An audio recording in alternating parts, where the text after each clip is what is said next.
കുറ്റകൃത്യം നടന്നത് ഒന്നിലധികം കോടതികളുടെ പരിധിക്കുള്ളിൽ വരുന്നെങ്കിൽ ഇവിടെ എല്ലാം നമുക്ക് ട്രയൽ നടത്താൻ അല്ലെങ്കിൽ ആ കേസ് ഇൻസ്റ്റിറ്റ്യൂട്ട് ചെയ്യാനുള്ള പരിധി വരുന്നുണ്ട്. 1 വീക്കിനുള്ളിൽ, അതായത് 7 ദിവസത്തിനുള്ളിൽ അയാൾക്ക് ബെയിൽ ഫർണിഷ് ചെയ്യാൻ പറ്റിയില്ലെങ്കിൽ അയാൾ പാപ്പറാണ്. അതായത് അയാൾക്ക് മീൻസ് ഇല്ല എന്നുള്ളത് കണക്കാക്കേണ്ടത്.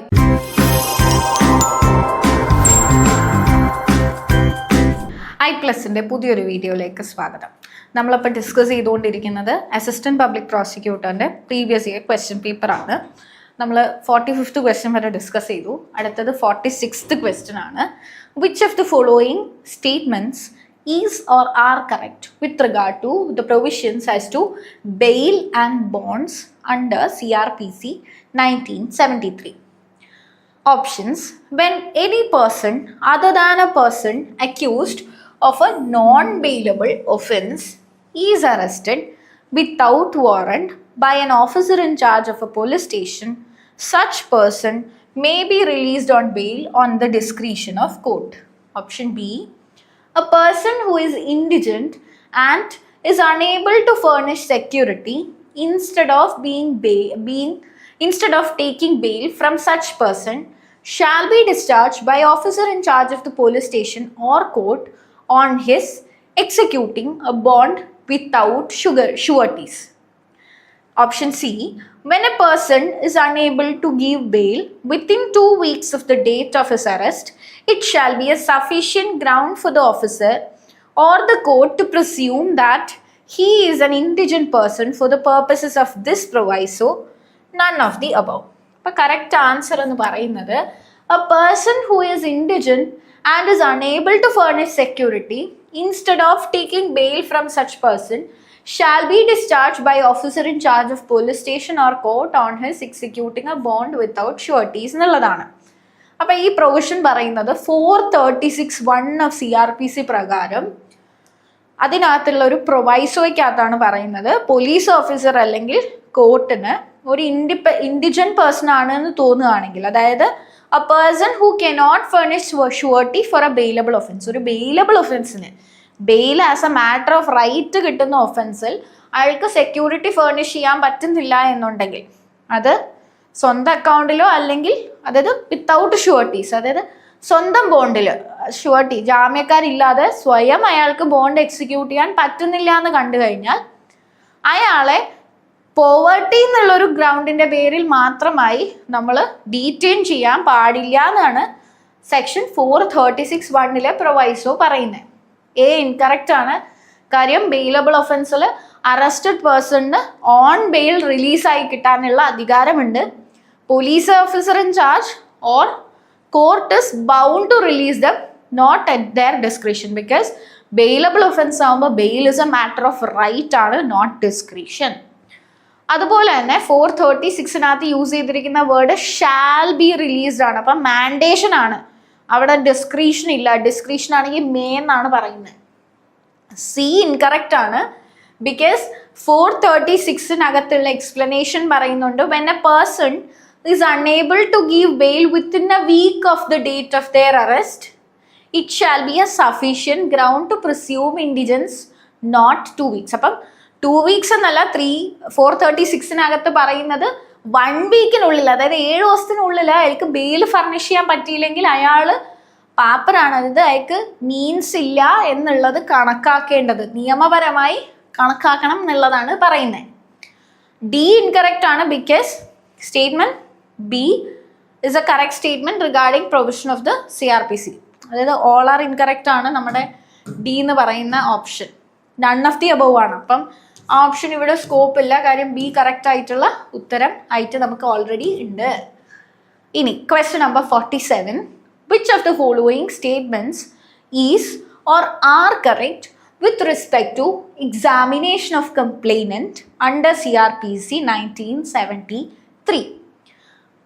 ആദ്യത്തെ പോയിന്റ് പറയുന്നത് magistrate shell examine upon both the complainant and the witnesses present, and the substance of such examination shall be reduced to writing and be signed by the complainant and the witnesses and also by the magistrate.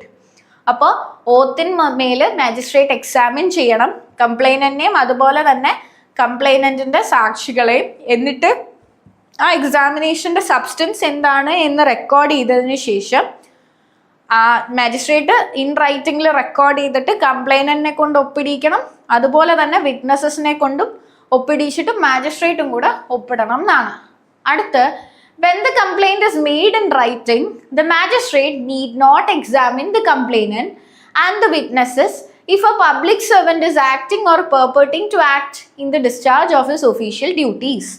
അടുത്ത when the complaint ആണ്, complainant എന്നാണ് question പേപ്പറിൽ കിടക്കുന്നത്, PSCയുടെ ഭാഗത്തു നിന്നുള്ള mistake ആണ്. When the complaint is made in writing, the magistrate need not examine the complainant and the witnesses if a court has made the complaint. All of the above ആണ് last option. Correct answer all of the above ആണ്. നമുക്ക് അതിൻ്റെ explanation കൂടെ നോക്കാം. Section 200 of CRPCക്ക് അകത്താണ് examination of a complainant by a magistrate taking cognizance of an offence പറയുന്നത്. ഇപ്പോൾ സ്റ്റേറ്റ്മെന്റ് A പറയുന്നത് ജനറൽ റൂൾ പ്രകാരം മാജിസ്ട്രേറ്റിന്റെ മുമ്പാകെ ഒരു കംപ്ലൈന്റ് വന്നു കഴിഞ്ഞാൽ കംപ്ലൈനന്റിനെയും അയാൾ കൊണ്ടുവരുന്ന വിറ്റ്നസ്സുകളെയും എക്സാമിൻ ചെയ്ത് substance of the examination in റൈറ്റിംഗിൽ എഴുതി അത് പാർട്ടീസിനെ കൊണ്ട് സൈൻ ചെയ്യിച്ച് മാജിസ്ട്രേറ്റും കൂടെ സൈൻ ചെയ്യണം എന്നുള്ളതാണ് ആദ്യം പറയുന്നത്. സ്റ്റേറ്റ്മെന്റ് ബിക്കകത്ത് പറയുന്നത് സെക്ഷൻ 200-നകത്തുള്ള പ്രൊവൈസോവിനാണ് പറയുന്നത്. അതായത് exception to the general rule ആണ് പ്രൊവൈസോയ്ക്കകത്ത് പറയുന്നത്. ആ പ്രൊവൈസോവിനെയാണ് സ്റ്റേറ്റ്മെന്റ് ബിക്കകത്ത് പറയുന്നത്. മാജിസ്ട്രേറ്റ് ഒരു കംപ്ലൈന്റ് ഇൻ റൈറ്റിംഗിൽ കിട്ടുവാണെങ്കിൽ magistrate need not examine the complainant and witnesses if a public servant acting or purporting to act in the discharge of official duties has been made the complaint. അപ്പം ഒരു public servant ആണ് ഈ പറയുന്ന കംപ്ലൈൻറ്റുമായി വരുന്നതെങ്കിൽ അവിടെ examination നടത്തണ്ട എന്നുള്ളതാണ് പറയുന്നത്. Statement സിക്കകത്ത് another exception ആണ് പറയുന്നത്. Same proviso also exempts the examination requirement if a court has made the complaint in writing. അപ്പം കോടതിയാണ് കംപ്ലൈൻറ്റ് ഇൻ റൈറ്റിംഗ് കൊടുത്തിരിക്കുന്നതെങ്കിൽ കോടതിയും അവിടെ ഇൻ പേഴ്സൺ എക്സാമിൻ ചെയ്യേണ്ട. അതാണ് സ്റ്റേറ്റ്മെന്റ് സിക്കകത്ത് പറയുന്നത്. അതുകൊണ്ടാണ് all of the above correct ആയിട്ട് വരുന്നത്. ക്വസ്റ്റ്യൻ നമ്പർ 48 ആണ്. A court of sessions may take cognizance of an offence without the case being committed to it under the CRPC when the offence is cognizable and bailable, defamation of high dignitaries, non-compoundable, punishable with the death or imprisonment. ഇപ്പോൾ court of സെഷൻസിന് ഈ പറയുന്ന committal proceedings ഇല്ലാതെ ഏത് കേസിൽ താഴെ പറയുന്ന ഏത് type of കേസിലാണ് കമ്മിറ്റൽ പ്രൊസീഡിങ്സ് ഇല്ലാണ്ട് കോർട്ട് ഓഫ് സെഷന് തന്നെ നേരിട്ട് കോഗ്നിസൻസ് എടുക്കാൻ പറ്റുന്നതെന്നാണ് correct answer. Defamation of high dignitaries ആണ്. അപ്പോൾ ഒരു സെഷൻസ് കോടതിയെ കോർട്ട് ഓഫ് ഫസ്റ്റ് ഇൻസ്റ്റൻസ് അല്ലെങ്കിൽ ഒറിജിനൽ ജൂറിസ്ഡിക്ഷൻ സെഷൻസ് കോടതിക്ക് കൺഫർ ചെയ്യുന്ന ഒരു കാര്യമാണ് ഡിഫമേഷൻ ഓഫ് ഹൈ ഡിഗ്നിറ്ററീസ് എന്ന് പറയുന്നത്.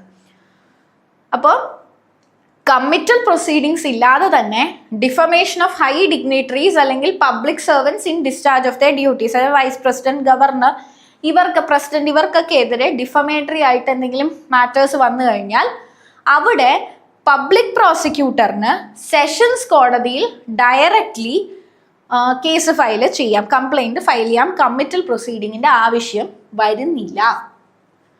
അപ്പോൾ 193 CRPCക്കകത്താണ് സ്പെസിഫിക്കലി പറയുന്നത് magistrate to commit cases to the court of session for it to take cognizance. അപ്പം മാജിസ്ട്രേറ്റ് കോടതിയാണ് ഈ പറയുന്ന കോർട്ട് ഓഫ് സെഷൻസിന് കമ്മിറ്റൽ പ്രൊസീഡിങ്സ് നടത്തുന്നത്. 199 പ്രകാരം എക്സെപ്ഷൻസ് പറയുന്നുണ്ട്. Defamation cases against high officials, അതായത് president, vice president, governor, ministers etcetera അല്ലെങ്കിൽ public സെർവൻസിന് എതിരെയുള്ള ഡിഫമേഷൻ കേസ് ആണെങ്കിൽ പബ്ലിക് പ്രോസിക്യൂട്ടറിന് ഡയറക്ട്ലി കോർട്ട് ഓഫ് സെഷനിൽ കംപ്ലൈൻറ്റ് ഫയൽ ചെയ്യാവുന്നതാണ്. അപ്പോൾ കറക്റ്റ് ആൻസർ ബി ആണ്. ഇനി കോഗ്നിസിബിൾ ആൻഡ് നോൺ ബെയിലബിൾ കേസിലാണെന്നുണ്ടെങ്കിൽ പോലീസ് പവറാണ് പറയുന്നത്. സെഷൻസ് കോടതി അല്ല കോഗ്നിസൻസ് എടുക്കുന്നത്. കമ്മിറ്റൽ കഴിഞ്ഞതിന് ശേഷമേ സെഷൻസ് ട്രയലാണ് നടത്തുന്നത്. മാജിസ്ട്രേറ്റ് കോടതിയിലേക്കാണ് പോകുന്നത്. അവിടുന്ന് കമ്മിറ്റൽ പ്രൊസീഡിങ്സിലാണ് സെഷൻസ് കോടതിക്ക് ട്രയൽ നടത്താനുള്ള അധികാരം കിട്ടുന്നത്. നോൺ കോമ്പൗണ്ടബിൾ കേസിലാണെന്നുണ്ടെങ്കിലും കോർട്ട് ഓഫ് സെഷനിലല്ല ഇനീഷ്യൽ പ്രോസസ്സ് നടക്കുന്നത്. ഡെത്ത് അല്ലെങ്കിൽ ലൈഫ് ഇംപ്രിസൺമെന്റ് വരുന്ന കേസുകളിലും ഈ പറയുന്ന ജനറൽ ജൂറിസ്ഡിക്ഷൻ വരുന്നില്ല. ട്രയൽ നടക്കുന്നിടത്ത് മാത്രമേ സെഷൻസ് കോടതിക്ക് റോള് വരുന്നുള്ളൂ. ക്വസ്റ്റ്യൻ നമ്പർ 49 ആണ്. Alternative jurisdiction of criminal courts means that an offence may be inquired into or tried by option A, a court within whose local jurisdiction the offence was omitted, B, a court within whose local jurisdiction the FIR was lodged, any court within the sessions division, any one of the courts having jurisdiction. Correct answer, any one of the courts having jurisdiction. അപ്പോൾ alternative jurisdiction എന്ന് പറഞ്ഞു കഴിഞ്ഞാൽ criminal കോടതികളിൽ ഇപ്പോൾ situations of an offence ആണ്. അവിടെ ordinary ഏതൊക്കെ കോടതികളിൽ ട്രയൽ നടത്താം എന്നുള്ളത് പറയുന്നത്. അതായത് ഒരു ഒഫൻസ് നടന്നു കഴിഞ്ഞാൽ ഏതൊക്കെ കോടതികളിൽ ആ ഒഫൻസിന് ട്രയൽ നടത്താം എന്ന് പറയുന്നതാണ് ഓൾട്ടർനേറ്റീവ് ജൂറിസ്ഡിക്ഷൻ. സെക്ഷൻ 177 CRPC ആണ്.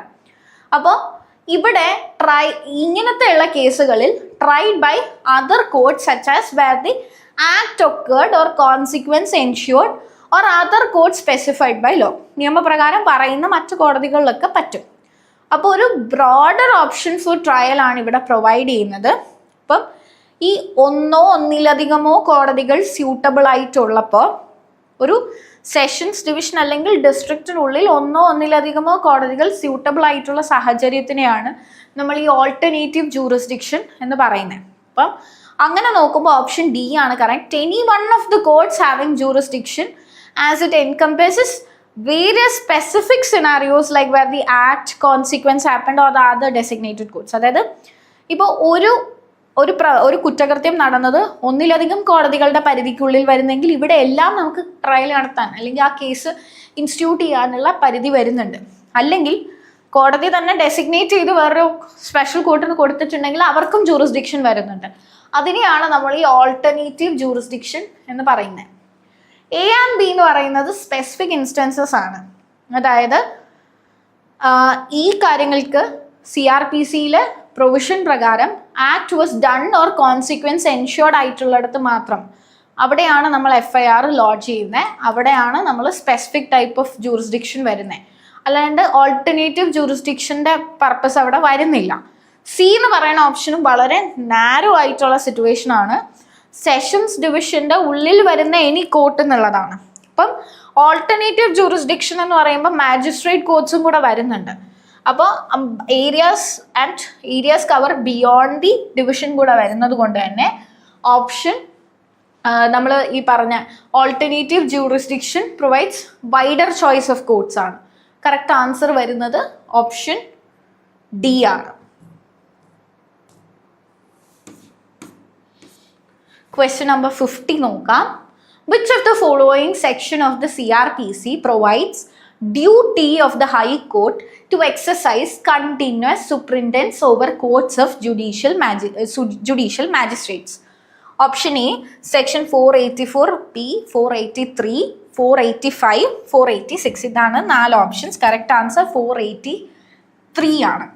അപ്പം 483 ഓഫ് CRPC പ്രകാരം ഹൈക്കോടതികൾക്ക് കണ്ടിന്യൂസ്ലി സബോർഡിനേറ്റ് കോടതികളെ സൂപ്രണ്ട് ചെയ്യാനുള്ള, അതായത് സ്പീഡി ജസ്റ്റിസ് ഉറപ്പുവരുത്തുന്നതിലേക്ക് വേണ്ടി അവരെ സൂപ്രണ്ട് ചെയ്യാനുള്ള അധികാരം പറയുന്നത് 483-ക്കകത്താണ്.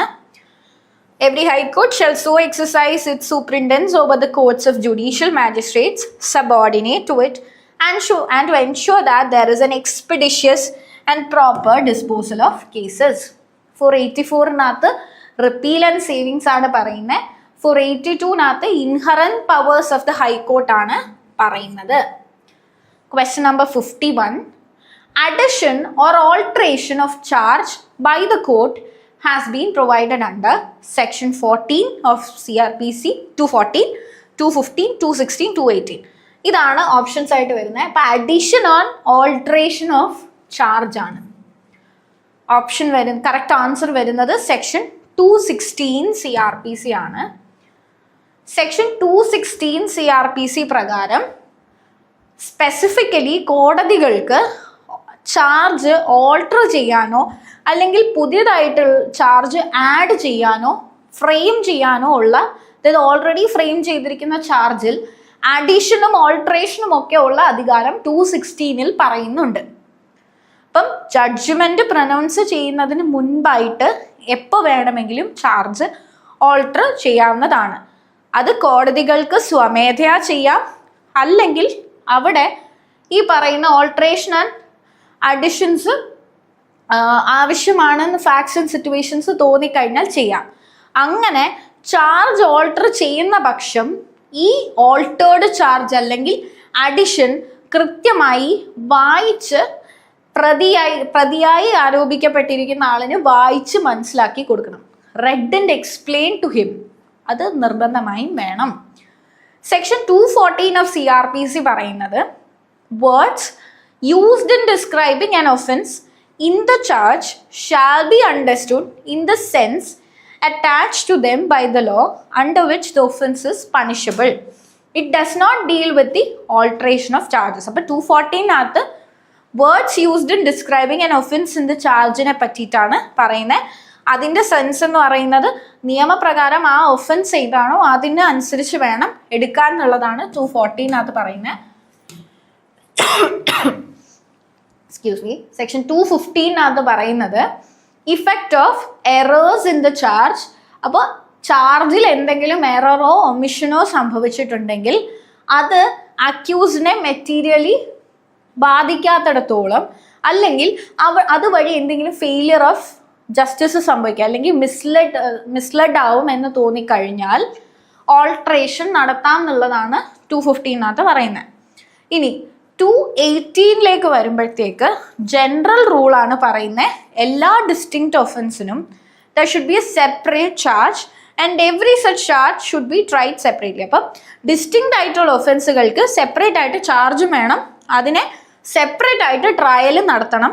എക്സെപ്ഷൻസ് ഉണ്ട്, എന്നാൽ പോലും ജനറൽ റൂൾ പറയുന്ന 218 അവിടെ ഈ പറയുന്ന ഓൾട്ടറേഷൻ ആൻഡ് അഡീഷൻ ഓഫ് ചാർജസിൻ്റെ കാര്യമൊന്നും പറയുന്നില്ല. അതുകൊണ്ട് തന്നെ നമ്മുടെ കറക്റ്റ് ആൻസർ വരുന്നത് 216 ഓൾട്ടറേഷൻ ഓഫ് ചാർജസിനെ സംബന്ധിച്ച്. അപ്പോൾ ബാക്കി ക്വസ്റ്റ്യൻസ് നമുക്ക് വേറൊരു ക്ലാസ്സിൽ ഡീൽ ചെയ്യാം. Thank you.